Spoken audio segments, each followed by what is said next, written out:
Halo semuanya, nama saya Clara Sapitri, NIM 2210178006, kelas F Manajemen. Saya akan menjawab beberapa soal manajemen UTS, metode penelitian bisnis. Dosen pengampu Pak Adi Mursalim. Nomor 1. Bagaimana cara menetapkan judul penelitian? Ada beberapa cara yang perlu dilakukan dalam mencari judul. Yang pertama, apa yang menjadi minat kita?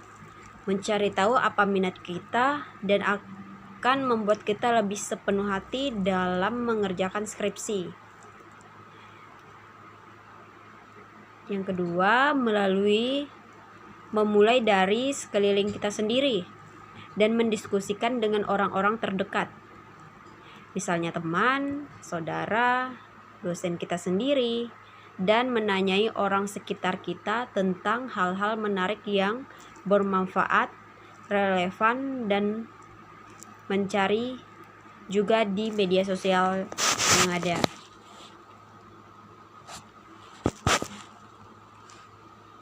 Selanjutnya, kita perlu juga mencari tahu lebih lanjut di internet atau googling, bertujuan untuk mencari tahu apakah topiknya sudah banyak dibahas dan bagian mana saja yang sudah dibahas. Selanjutnya, selalu mencari tahu apakah topik penelitian ini penting, topik yang akan kita sampaikan harus relevan, dan kita juga bisa bertanya kepada teman atau dosen terkait relevansi topik tersebut. Apa saja yang menjadi kontribusi yang bisa diberikan sebagai solusi pemecah masalah dan pengembangan disiplin ilmu. Dan selanjutnya, seberapa signifikan penelitian ini untuk bidang kajian kita? Ruang lingkup topik harus relevan dengan bidang kajian kita dan menarik untuk diteliti serta mendatangkan kontribusi. Apakah topik yang kita teliti bisa memecahkan masalah? Apakah penelitian kita memang bisa memecahkan masalah yang sangat penting dan relevan atau masalah yang kurang penting? Keterkaitan penelitian kita dengan penelitian sebelumnya sangat penting karena dapat menjadi fondasi bagi penelitian kita yang sekarang. Membuat perencanaan untuk menyelesaikan topik penelitian. Kita harus membuat perencanaan atau menyusun rencana yang masuk akal dan terarah, serta mempertimbangkan waktu yang kita miliki dan sumber daya yang memang tersedia. Usahakan menghindari sikap suka menunda-nunda pekerjaan dan lakukanlah sekarang. Untuk soal nomor 2, bagaimana cara membuat latar belakang penelitian? Latar belakang penelitian atau alasan utama mengapa kita mengangkat suatu judul. Dan dalam merumuskan latar belakang, ada beberapa hal yang perlu diperhatikan. Yang pertama, pola penulisan latar belakang. Pola penulisan latar belakang ini dibagi menjadi 2, yaitu pola piramida terbalik dan pola piramida sempurna. Jika kita menggunakan pola piramida sempurna, itu artinya kita mengurai sebuah masalah, mengurai alasan-alasan kita dari khusus ke umum. Sedangkan jika kita menggunakan piramida terbalik, kita menguraikan alasan kita dari umum ke khusus. Dan kebanyakan orang akan menggunakan piramida terbalik karena lebih mudah untuk mengaitkan kalimat per kalimat. Isi latar belakang. Ada kondisi ideal, kondisi yang diharapkan terjadi. Ada kondisi nyata antara kondisi ideal dan yang terjadi. Solusi atau judul menyampaikan alasan-alasan yang terjadi pada kondisi ideal dan kondisi nyata. Selanjutnya, hindari kalimat yang berisi pengertian.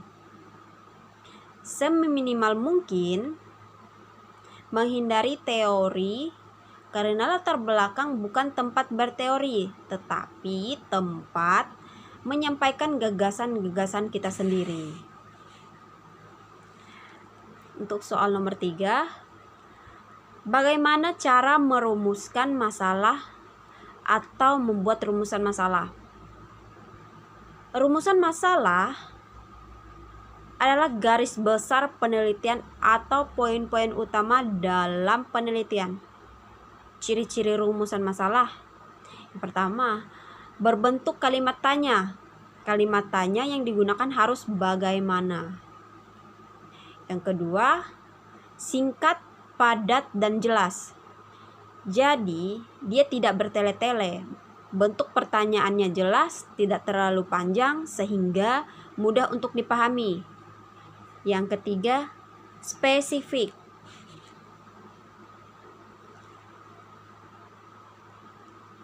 Yang pertama, kita harus memperhatikan judul kita seperti apa dan menganalisis yang mana merupakan beberapa variabel di judul kita. Dan variabel-variabel inilah yang akan kita buatkan pertanyaan. Cari variabel penelitian. Pilih variabel yang perlu dibahas dan membuat kalimat pertanyaan. Untuk soal nomor 4, bagaimana cara membuat tujuan penelitian? Cara membuat tujuan penelitian adalah dengan menghubungkan rumusan masalah yang telah kita buat. Dan tujuan penelitian adalah menjawab pertanyaan-pertanyaan yang ada dalam rumusan masalah. Tujuan penelitian adalah ungkapan mengapa penelitian itu dilakukan. Tujuan dari suatu penelitian dapat untuk mengidentifikasi atau menggambarkan suatu konsep atau untuk menjelaskan atau memprediksi suatu situasi atau solusi untuk suatu situasi yang mengidentifikasikan jenis studi yang akan dilakukan. Tujuan penelitian biasanya terdapat pada bab 1, yakni pendahuluan dari penelitian kita. Secara umum, metodologi penelitian bertujuan untuk pengetahuan yang sudah ada sebelumnya, untuk mendapatkan pengetahuan serta penemuan yang baru atau belum ada yang pernah menelitinya pada topik peneliti yang sama. Untuk soal nomor 5, apa itu manfaat penelitian dan ada berapa jenis manfaat penelitian? Jelaskan. Manfaat penelitian adalah menyelidiki keadaan dari alasan untuk dan konsekuensi terhadap suatu set keadaan khusus. Penelitian dilakukan untuk meningkatkan pemahaman kita. Penelitian juga memberikan informasi dan pengetahuan yang dibutuhkan untuk memecahkan masalah dan membuat keputusan. Dalam penelitian dibagi menjadi 2 jenis penelitian, yaitu teoritis dan praktis. Manfaat teoritis merupakan manfaat jangka panjang dalam pengembangan teori pembelajaran. Sedangkan manfaat praktis memberikan dampak secara langsung terhadap komponen-komponen. Untuk pertanyaan nomor 6, Bagaimana cara membuat bab 2 tinjauan pustaka? Tinjauan pustaka umumnya berisi teori-teori yang melatar belakangi seluruh kegiatan penelitian. Pertama-tama, kita harus mengumpulkan data atau skripsi yang mirip dengan penelitian kita. Setelah itu, buat resume masing-masing skripsi pada bab 2 tersebut. Setelah mendapatkan berbagai referensi dari bab 2 skripsi tersebut, selanjutnya kita menyeleksi mana yang berkaitan erat dengan yang mendasari dasar teori dari penelitian kita, dan membuat presentase dari yang sudah ada agar tidak terlihat plagiat atau tulis ulang. Kemudian cari di Google website. Pertanyaan nomor 7. Bagaimana membuat penelitian terdahulu? Mengapa kita melakukan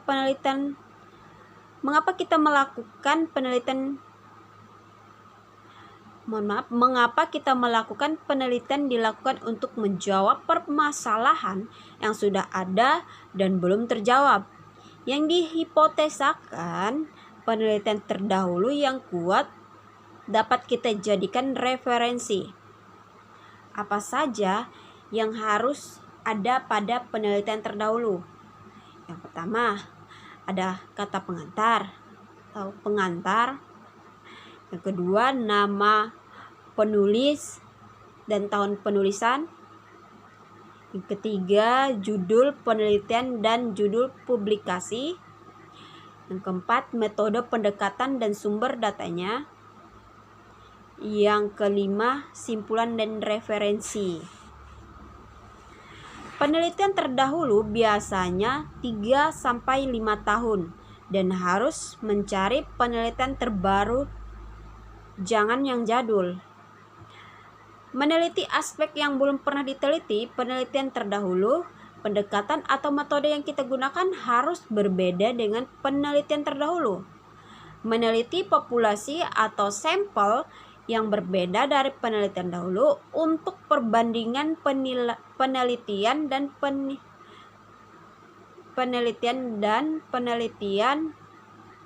terbaru.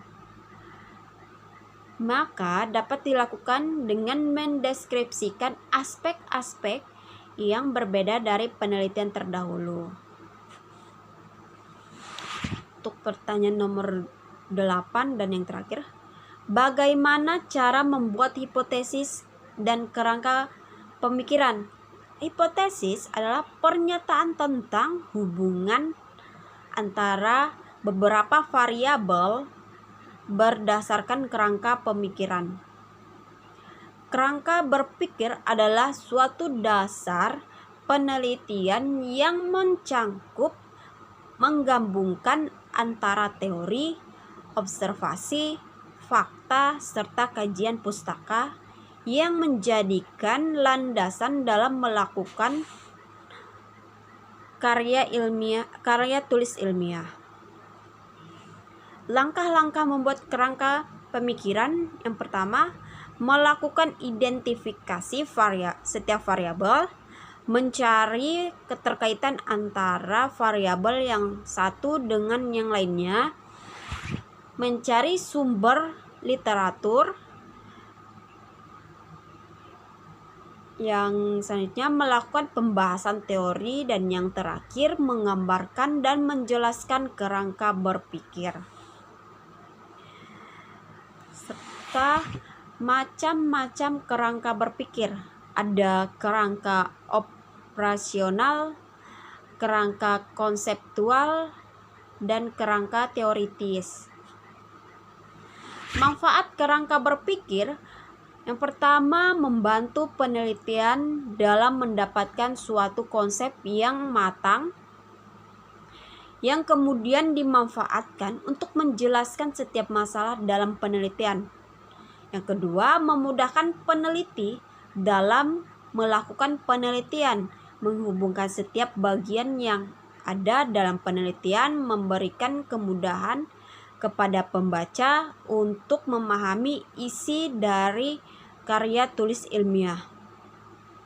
Yang kelima, karya ilmiah menjadi mudah diperiksa karena adanya gambaran dari alur penelitian.